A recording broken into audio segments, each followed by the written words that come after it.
Colombia, South America is a country that is stereotypically known for its drugs and violence. Today, my guests will share about the beauty and promise of this country and what that means for youth, young adults, and also those of us who are adults who nurture and shepherd young people in the church and in schools. Please stay tuned. Right on.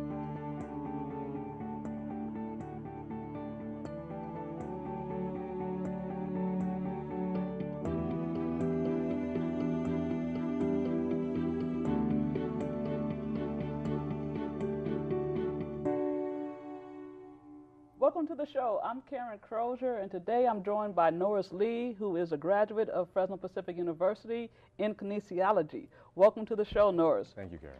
Let's talk about Colombia, South America, and your study abroad trip that was there. Please share about peacemaking and identity and what you encountered while in Colombia.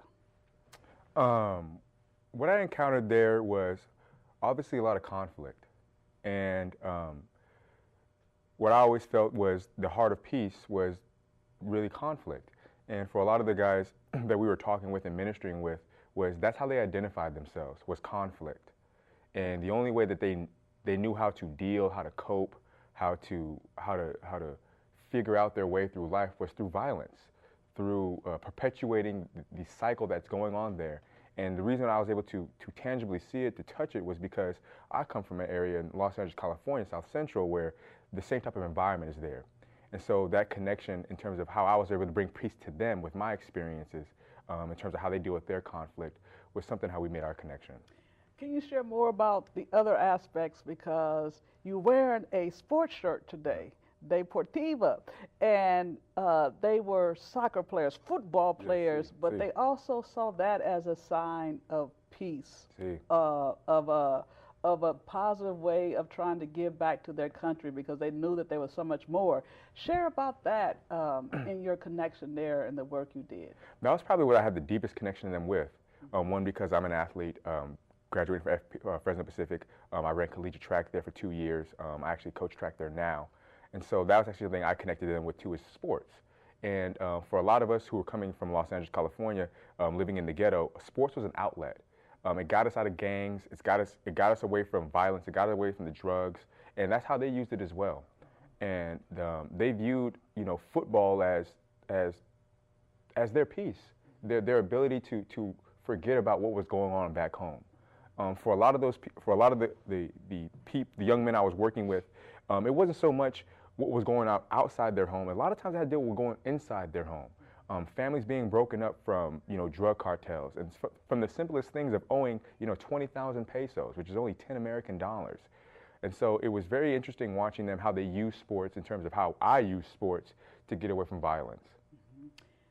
Share more about the connection between peacemaking and identity in the actual concepts of going to Colombia that you were asked to deal with. I think the biggest thing was engagement. A lot of times when we get so caught up in the theory, you get so caught up in the dialogue, I think what really I had figured out was the engagement, engaging in them, and really what I'm describing as humility, was I had to humble myself and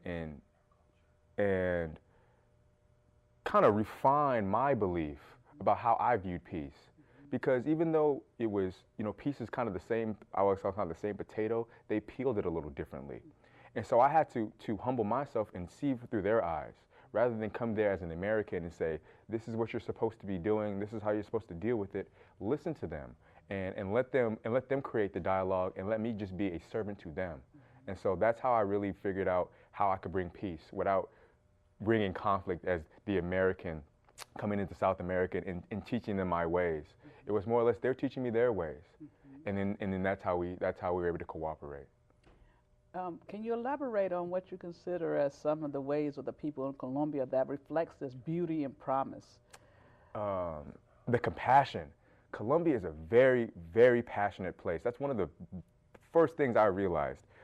From the markets, the open markets.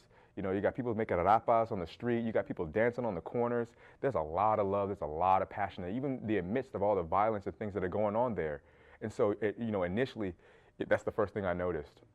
And I have a lot of energy myself, hence why I was an athlete. And so it was very comforting to be in that environment, because even though there was so much going on in the sense of the corrupt governments, the drug cartels, and all the other things that are jumping off there, you could still feel the love, and that was something that was really interesting and really beautiful.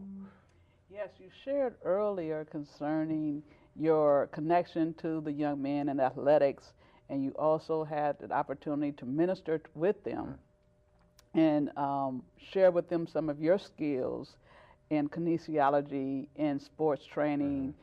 Can you share more about what that was like for you? That's where I had the most fun. I remember because when they initially saw me, I had the athletic build, and they asked me if I was, an athlete, and I told them yes, I'm a runner, and basketball player and other things, but I'm a runner. And they say, "Es muy rápido?" Are you very fast?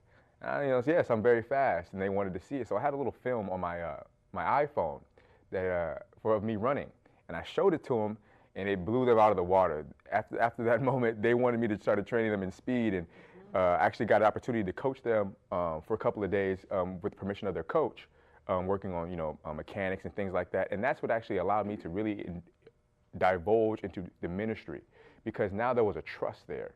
Now there was a relationship, and that's what Jesus Christ was all about. He was about relationships. He was about being a man of the people. He was about being on the ground, wiping your feet, and that's what I was serving them, because they weren't paying me. It was out of my pure heart and willingness to do it, and because I wanted to see them be happy, and it was my opportunity for, as God blessed me with talents, to bless them. And so that give and take, mutually reciprocal type of relationship in the process really allowed for a deepening understanding of peacemaking, where you just were not there to tell them what to do, but how do you reposition yourself as well as learn from them. What more, one part of the trip, you had the opportunity to go visit a university, El Bosque.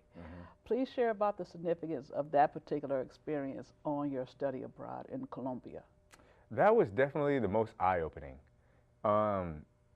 because you talked about the stereotypes of the drugs, the violence. You don't necessarily think of Colombia as an academic environment. And so when we went to El Bosque University and we went to their facilities, they have state-of-the-art facilities. Everything they did, they had smart coffee machines, smart elevators, smart doorknobs, everything. And so it was very interesting being in a third world country and seeing this type of advancement, and not even just so much the material things, the attitude towards education. It wasn't like they were simply just being like, oh yeah, we have these amenities, we have these modalities here in place just so we look nice. For instance, let me retract just a little bit. There's a lot of universities in the United States that are academic institutions, but not necessarily have learning environments. And so there, you definitely felt there was a learning environment. The students we met, they're giving us our tours. They were very engaged in their education and very enthused about their education. It wasn't simply something that they went to get a job. It's something they were involved in, something they engaged in. And that's one of the things why I felt I made a deep connection with them, is because they saw the enthusiasm I had behind my athletics, behind what I was teaching them, behind what I was showing them. And so it reciprocated or elicited their response back to me with enthusiasm. Do you think anybody could go on this trip to Colombia or to other parts of the country and deal with the violence, the stereotypes that come from one country and who we are in the U.S. and going to another country? Who are the type of people do you think can really be open to this type of transformative experience? Anybody. Anybody who wants to have, I don't want to sound with empty rhetoric, who wants to expand their horizons. But definitely anybody who has that passion to want to learn and want to love, because they definitely want it. At Fresno Pacific University, we have, contemporary Christian ministry majors and stuff like that. So obviously those people, would have an inclination to do so. But obviously I'm a kinesiology major. I run track. And so for someone who is in that type of realm or domain to go outside of their comfort zone was a little, I think, different from them, because they're expecting, a pastor type, person to come see them.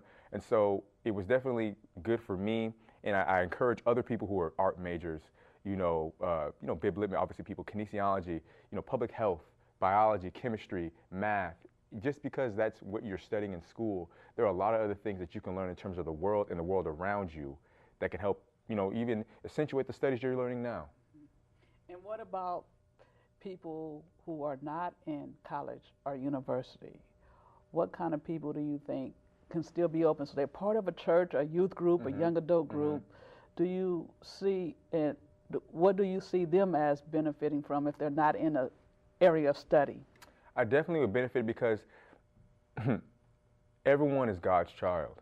And it's a situation where I feel that if you're part of a church, that it's almost like, I don't want to say a duty or an obligation, it should be almost kind of instinctual, that you should feel that drive to want to reach out. A lot of times I feel like the church nowadays is so internal, is that everything is brought to them, and rather than that everything should be going out, urban outreach. It should be that they want to feel the responsibility to deliver God's word, because the people in Colombia are hungry for it. I'm actually in the process right now, through my club that I was running at Fresno Pacific Images. I ordered 200 Spanish Bibles that I'm sending back there because they need them. And so I definitely encourage anyone, if it's in terms of charity work, it's in terms of missionary work, it's in terms of help build churches, it's in terms of helping kids stretch, teach, whatever you can bring, whatever God uses in terms of your ministry, do not limit yourself. And do not feel that you have to carry a Bible to necessarily carry His word. Let's talk about the ways that role models who have been in your life and have helped you to get to this place where you are able to have the openness to go to a developing country and learn. Who were significant people in your life who have helped shape you? Easily my grandmother, born February 4th, 1931. Definitely probably the most influential woman in my life, person in my life, behind maybe my mother as well. I remember my grandmother told me a long time ago, I was probably about 7 or 8, and it's remarkable that I even remember it, but it was so profound. She says, Norris, I can't tell you what she actually said, I'm just going to say Norris, but she mentioned that, she says, Norris, if you don't learn something, you lose something. And I didn't understand what she meant, but as I got older and I started figuring things out and I started, engaging and I started doing other things and started maturing as a man, I started realizing what she was talking about. And I remember when you first approached me in early October of 2012, and you asked me, do you want to go to Colombia? And I'm thinking New York City or New York. And you said, no, I'm talking Colombia, South America. I said, hold on, because all the stereotypes you're talking about. But then I just thought about what my grandma said. I'll be losing something. And so that's what gave me the drive to want to say, okay, I need to learn something. There's something there God wants me to learn. And what I learned there was humility, about humbling yourself, that on my worst day is their best day. On the day I don't have enough gas to get to work, on the day I don't have enough money to get a Subway sandwich, on the day that it's a little cold in my house because the heater's not on, I'm still doing better than what they're doing. And that type of humility and that type of understanding is what I got from that, and what my grandmother helped me achieve. Great. We're going to take a break at this time. We'll be back in a minute.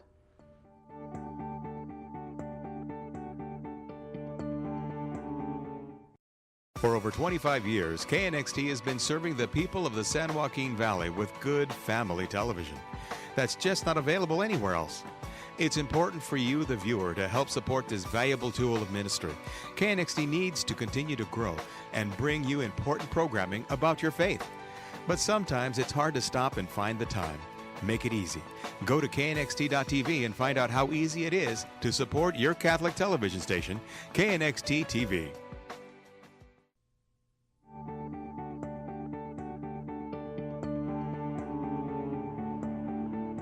Welcome back to the show. Today I'm joined by guest Norris Lee, who is sharing about his experience to study abroad in Colombia on peacemaking and identity. And Norris, we left off before the break discussing role models, and you talked about the significance of your grandmother and her words of wisdom. and how that has continued to stay with you. What other people who continue to be a positive influence in your life that continues to open you up to these various experiences, such as going to Colombia? This sounds weird, but not say weird, but my father. My father just recently was released from prison about 8 months ago. He was incarcerated for 17 years. I'm about 26 years old, so it was a good piece of my life. And it was my father who used to be always the type of man that would always tell me, Norris, that you have to walk the walk. And if you're going to be about something, you need to be about something. And if I was under this impression that I'm a man of God, if I'm under this idea in my mind, this complex that I'm a servant to man, I'm a servant to God's will, that I have to be that way. And it's very difficult to do because obviously we have our own agendas. And so sometimes it's hard to negotiate with yourself or navigate through all the stuff in your mind. And it was really always my father telling me, says that, you know, you got to be about it. You have to walk the walk. And my father, those words, I know, coming from someone who was incarcerated, someone who was in prison, most people have the stereotypes about things like that, but that was very influential. And those words, like I said about my grandmother, still stick in my mind. Is that, you know, if for instance, as you know, I'm showing the kids, the men in Colombia, the exercises and stuff like that. Well, the session is only good as my demonstration. So if I'm not showing them what it means, it really means nothing. It's almost made me think about one of my English teachers when I was coming through junior college. And I remember I wrote an essay, and she says, Norris, don't tell me about it, show me. And that kind of reverts back to what I was telling you with the video on my iPhone. I showed them, and that's where that trust, that connection comes into place. And that's something I linked to my father, and he helped me build and helped me develop. One of the things that you were possibly challenged in Colombia was when we were at El Bosque, and we had the opportunity to hold a snake. Oh, right. And initially, you were resistant to the idea, but then there was the ladies that were leading the way, and then the brothers decided to join us. Share about how transformative that experience was for you and in that place, in that academic institution in Colombia. Just to be frank, I am definitely afraid of snakes. That is something I'm not trying to be friends with a snake. But I remember as they were telling us the snake had been, I guess, neutered and wasn't very poisonous or very much danger to me. That didn't matter. I was still not wanting to be around the snake. But it was interesting, the support, you know, getting from the rest of the team members, you know, Antonia, Guzman, and James Graham, and you yourself, encouraging me to say, hey, you know, this is a one-time opportunity, you know, and as reluctant as I didn't want to do it, I engaged and actually really enjoyed it. After everything had, you know, calmed down and I cleaned off, you know, I actually look back, I really enjoyed it because back to what my grandmother said, I didn't lose something, I learned something.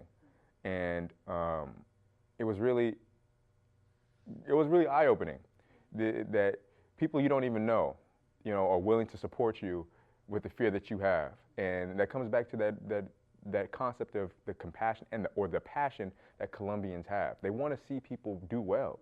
You know, in America, or at least in the Northern America, there's so much competition. You know, every man for himself. But in Colombia, it didn't feel that way. It was very communal, and people were very caring, very nurturing. Want you to succeed.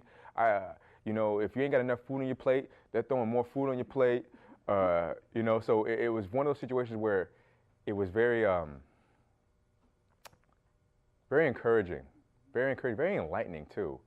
To see those type of people, to see those people, you know, see me and all my Nike stuff, and I got Nike shoes on. I'm this athlete, and I'm supposed to be this tough guy, you know, and I'm over here crying about this snake, and so it was definitely humbling. Once again, humbling, and I definitely appreciated that.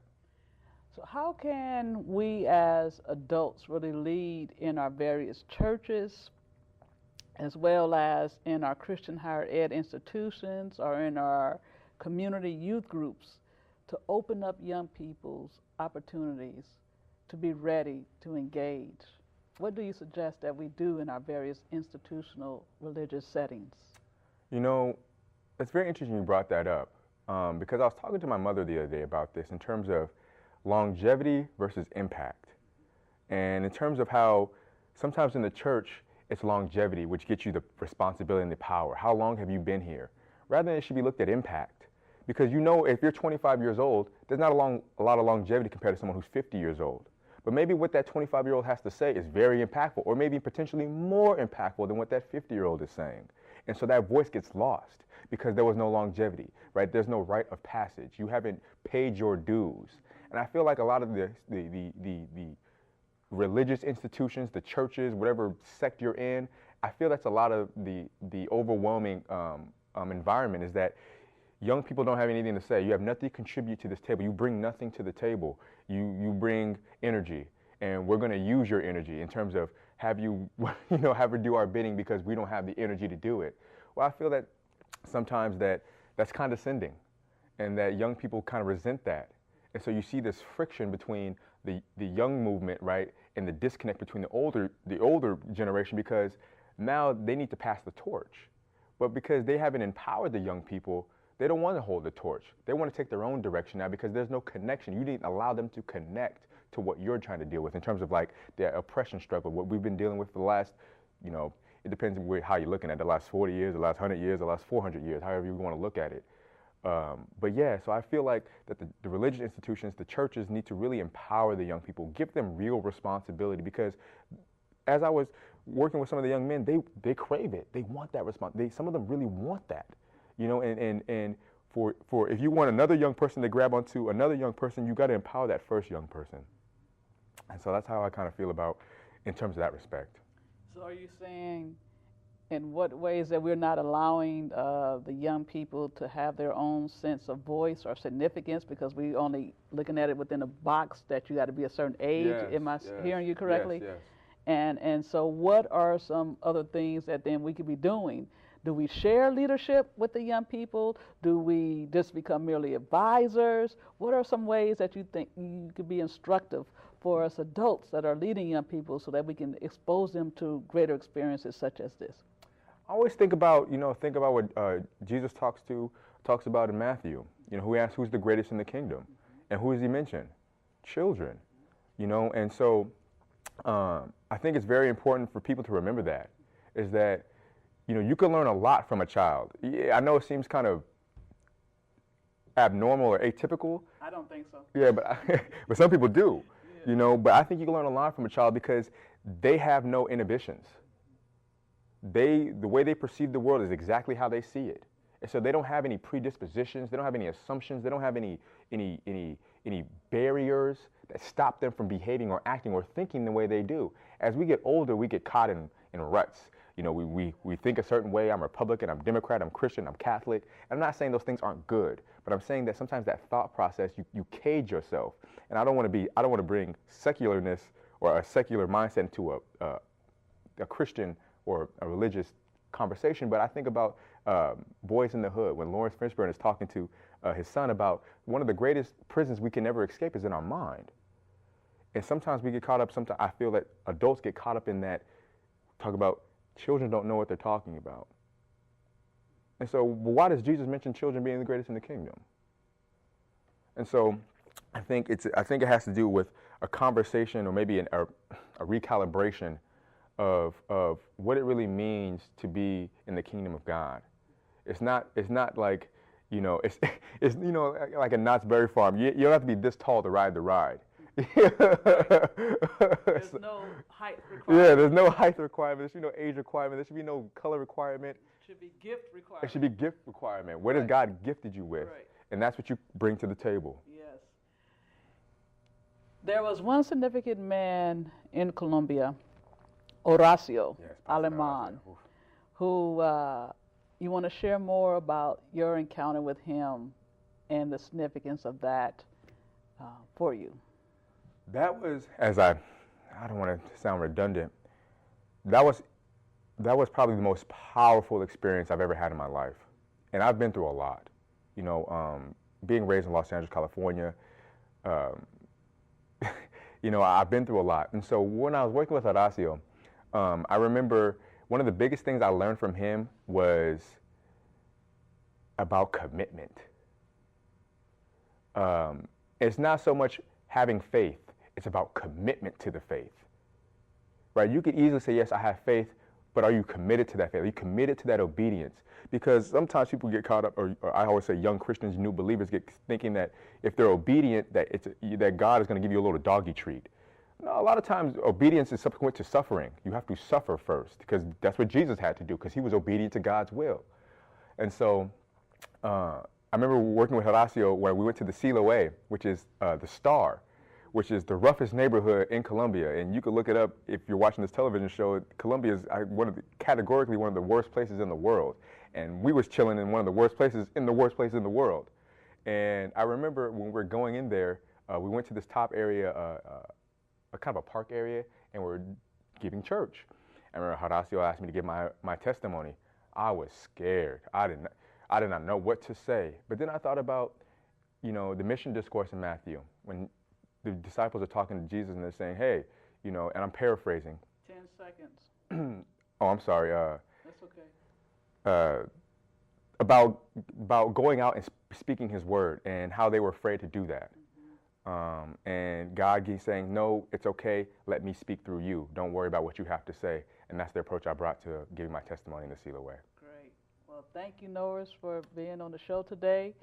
If you have missed any part of the show, you can catch it on knxt.tv and click on the YouTube icon. Thank you for watching today, and take care, and God bless.